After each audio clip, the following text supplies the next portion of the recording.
Is it possible that the answer for chapped and cracked hands has finally been found? I think it's inside this tube.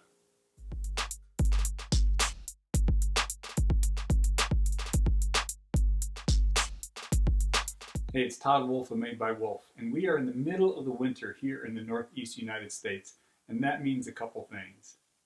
It is cold outside, and it is dry inside. And for me, what that means is that my hands dry out.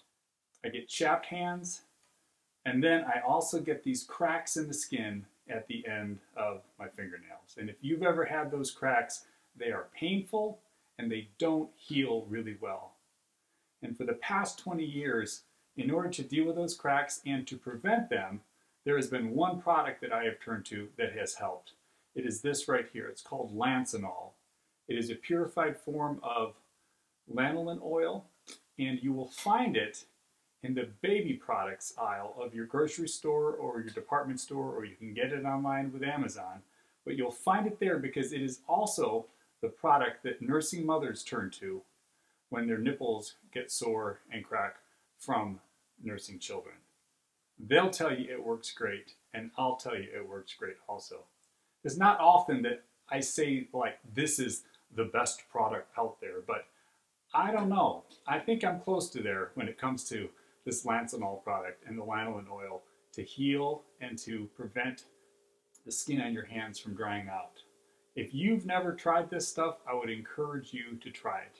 It's a little different experience than your normal lotion because it is actually not very thin at all. It is fairly thick. As a matter of fact, when it's below 40 or 50 degrees, it's sometimes hard to even push out of the tube.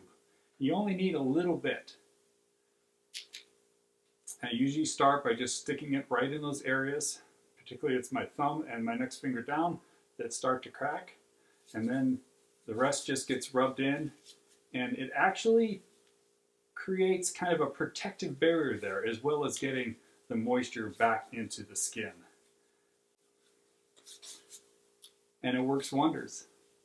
If you've never tried it, I encourage you to try it. This is Todd Wolfe of Made by Wolfe, encouraging you to get out there, make sure your hands aren't all cracked, and then get into your shop and go out there and make something today. Thanks for watching. Hit that like and subscribe button if you found this useful, and check out the rest of the channel. There are some great ideas for around the workshop. As always, this is Todd Wolfe, Made by Wolfe, encouraging you to get out there and make something today.